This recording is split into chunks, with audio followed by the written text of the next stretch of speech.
Hello friends, आपका स्वागत है आपके अपने चैनल पीएमसी मध्य प्रदेश में। फ्रेंड्स, ये जो मैं पहला वीडियो लेकर आई थी आध्यात्मिक मार्ग में आने वाली बाधाएं, पवित्रता को लेके, तो ये उसका सेकंड पार्ट है। ये फ्रेंड्स मैं अपना एक्सपीरियंस लेकर आई हूँ। तो फ्रेंड्स चलिए स्टार्ट करते हैं। फ्रेंड्स, जब छोटी थी ना मैं, तो मैं बहुत पूजा पाठ करती थी। इतना मेरा मन पूजा पाठ में लगता था, तो मैं अपने आप को बड़ा मैं सोचती थी कि अरे मैं तो बड़ी पुजारन हूँ। और पूजा पाठ के साथ साथ मेरे अंदर कुछ ब्लॉकेज थे जो कि मुझे समझ में नहीं आते थे कि ये पूजा पाठ में एक बहुत बड़ी बाधा है। मैं क्या करती, फ्रेंड्स खुल के बात करते हैं इस बारे में। जब सुबह सुबह हम लोग शौचालय जाते हैं, तो फ्रेंड जब मैं भी लोगों की तरह जो सुबह सुबह की क्रियाएं होती करती, तो फ्रेंड्स मैं क्या सोचती कि अरे अब शौचालय से आए हैं तो कपड़े तो छू नहीं सकते हैं क्योंकि कपड़े ख़राब हो जाएंगे, अपवित्र हो जाएंगे। तो मैं क्या करती, पहले ही उन कपड़ों को रख लेती वॉशरूम में। उसके बाद जो सीधे शौचालय से आके सीधे नहाती, फिर मैं उन कपड़ों को टच करती। तो मैं अपने मन में ये सोचती कि मैं तो बड़ी साफ़ सफाई वाली हूँ, बहुत बड़ी पुजारन हूँ। इसके अलावा फ्रेंड ये तो हो गया एक ब्लॉकेज जो कि मुझे समझ में नहीं आता था। और दूसरा ब्लॉकेज क्या था कि वैसे तो मुझे ऐसा कोई ज़्यादा किसी से मतलब नहीं था, अपने में मस्त रहती थी। लेकिन कुछ लोग जैसे स्कूल में, कॉलेज में या अपने पास पड़ोस में, तो मेरा कभी उनसे बोलना नहीं हुआ, कभी कोई बात नहीं हुई। बस वो लोग मुझे यूं ही पसंद नहीं थे, मुझे नहीं अच्छे लगते, बस अपने मन में सोचती मुझे नहीं करनी इनसे बात। तो ये एक बहुत बड़ा ब्लॉकेज था जिसे मैं समझती नहीं थी स्कूल में, कॉलेज में, आसपास। तो फ्रेंड भोले बाबा की मैं बहुत पूजा करती थी। तो जब मैं पूजा करती तो बड़ा मुझे लगता कि अरे मैं तो बहुत साफ़ सफाई से रहती हूँ, बहुत पूजा करती हूँ। तो फ्रेंड भगवान कभी भी अपने भक्तों के अवगुणों को रहने नहीं देते। तो भोले बाबा मुझे किस तरह का ड्रीम देते कि जब मैं रात में सोती तो मुझे एक ड्रीम आता, वॉशरूम का ड्रीम आता मुझको। और मैं देखती कि जो जो भगवान की मैं पूजा कर रही हूँ वो सारी फ़ोटोज़ उस वॉशरूम में हैं। वो इतना गंदा है कि मतलब देखा नहीं जा रहा है, और मैं एकदम से घबरा के उठ जाती। तो फिर जब उठती तो अपने मन में सोचती कि मैंने कोई बहुत बड़ी गलती कर दी है जिससे भोले बाबा नाराज़ हैं। बट भोले बाबा क्या इशारा कर रहे थे वो मुझे समझ में ही नहीं आता। और फिर फ्रेंड ये ड्रीम देखती, और दूसरा क्या ड्रीम मुझे बहुत आता कि वो ही सारे लोग जिन्हें मैं बिना वजह ही पसंद नहीं करती, कभी कोई बात नहीं, कुछ नहीं, कि बस यूं ही पसंद नहीं है, वो लोग मुझे वॉशरूम में दिखते। मैं बड़ी मतलब टेंशन में कि ऐसा क्या है, ये सब इतना ख़राब ड्रीम मुझे क्यों आता। तो मैं फ्रेंड बहुत जब पूजा करती बहुत माफ़ी मांगती, भगवान मुझसे क्या गलती हो गई, मैंने क्या टाइम पर पूजा नहीं करी, क्या मैंने साफ़ सफाई का ध्यान नहीं रखा, बस यही अपने मन में सोचती। लेकिन ब्लॉकेज तो बहुत सारे थे, लेकिन अभी वो मेरे इन दो ब्लॉकेज पर ज़्यादा फोकस कर रहे थे, क्योंकि वो धीरे ही धीरे तो अपने भक्तों के अवगुणों को निकालते हैं ना। और भगवान और फ्रेंड्स एक प्रॉब्लम और थी, मैं जब कहीं भी जाती अगर ट्रेन में, तो मुझे चाहे जितनी लंबी जर्नी हो मैं वहाँ वॉशरूम यही कोशिश करती कि ना जाऊँ, क्योंकि मुझे इतनी मतलब घिन आती, गंदगी लगती। तो 12-12 घंटे की जर्नी मैं इसी वेट में निकाल देती कि नहीं अब मैं घर पर ही जाऊँगी।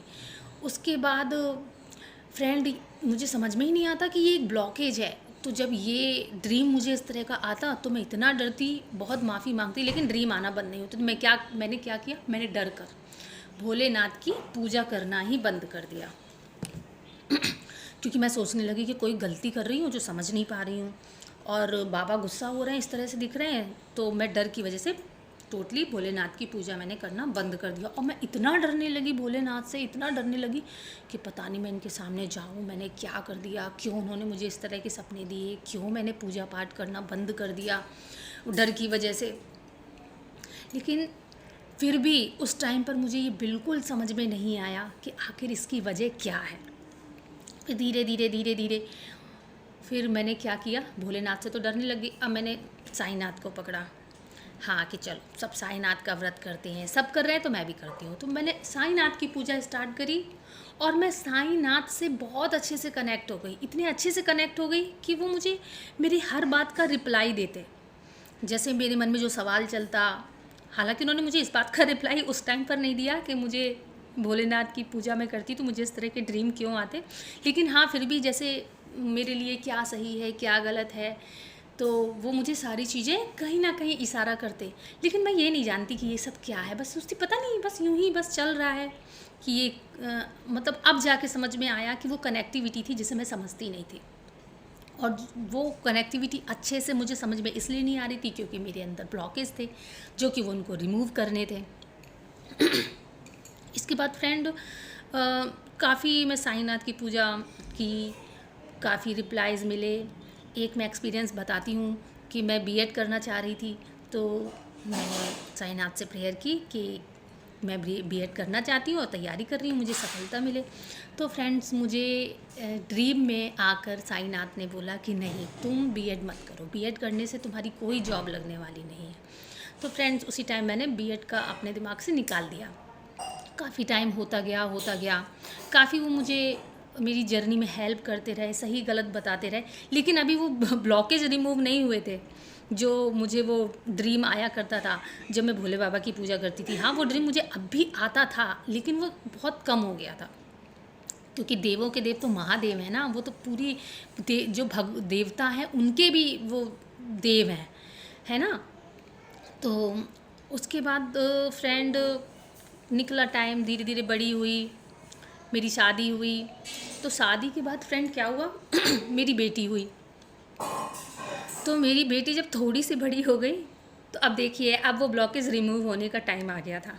तो वो क्या करती, जब हम कहीं भी जाते, किसी के भी घर जाते, घूमने जाते, तो उसका एक ही काम था उसको हर जगह बस एक ही थी। जैसे वो किसी के घर में घुसी, मम्मा मुझे तो वॉशरूम आई है, उसका ये डायलॉग बन गया था, मम्मा मुझे तो वॉशरूम आई है। अब मैं बड़ा परेशान होती कि यार मुझे कितनी प्रॉब्लम होती है किसी के घर में वॉशरूम यूज़ करना, और ये सबसे पहले क्या करती है, सबसे पहले मुझे वॉशरूम ही ले जाती है लोगों के घर में। तो फ्रेंड मैं उसको बड़ा गुस्सा करती कि नहीं अभी नहीं, थोड़ा रुक जाओ। तो वो बच्ची थी छोटी सी, तो वो जिद करने लगती, तो मुझे मजबूरी में जाना ही पड़ता। और मुझे मतलब अंदर से इतना अजीब लगता, इतना ख़राब लगता कि यार ये क्या है, ये मतलब जिस चीज़ को मैं पसंद नहीं करती मुझे वही चीज़ मतलब भर भर के आ रही है मेरी लाइफ में। कुछ नहीं फ्रेंड, फिर और आगे टाइम निकलता गया। इसके बाद अब पूरा टोटली टाइम आ चुका था कि अब ये ब्लॉकेज हटना ही चाहिए। अब वो ड्रीम क्या हुआ फ्रेंड, मुझे भर भर के आने लगा, इतना आने लगा कि बिल्कुल पागलपन की स्टेज तक, मतलब कि अब मैं पागल हो जाऊंगी अगर ये सपना आया मुझे। तो फ्रेंड मैंने डर कर ना और भी मतलब कि अब ऐसा लग रहा है मैं साईं बाबा की पूजा में भी मिस्टेक करती हूँ, माता की पूजा में भी मिस्टेक करती हूँ। फिर मैंने एक दिन बहुत रो रो के माता रानी के सामने, हनुमान जी के सामने बहुत प्रेयर करी कि भगवान जी ये क्या है, इसका कुछ तो सॉल्यूशन होगा, क्यों मुझे ये ड्रीम इतना परेशान कर रहा है। फ्रेंड्स वो ड्रीम मुझे इतना ज़्यादा आने लगा ना कि मैं सो नहीं पाती ढंग से, घबरा के उठती, बेचैन होकर उठती। फ्रेंड्स मुझे ऐसा लग रहा है वीडियो ज़्यादा लंबा हो रहा है, तो मैं आगे का पार्ट नेक्स्ट वीडियो में लेती हूँ। Thank you friend. अगर आपको मेरा वीडियो अच्छा लगा तो कमेंट सेक्शन में ज़रूर बताइए। और फ्रेंड्स हमेशा की तरह एक बात और कहना चाहूँगी कि ध्यान से जुड़िए, चाहे 10 मिनट का ध्यान कीजिए पर ध्यान ज़रूर कीजिए। Thank you so much.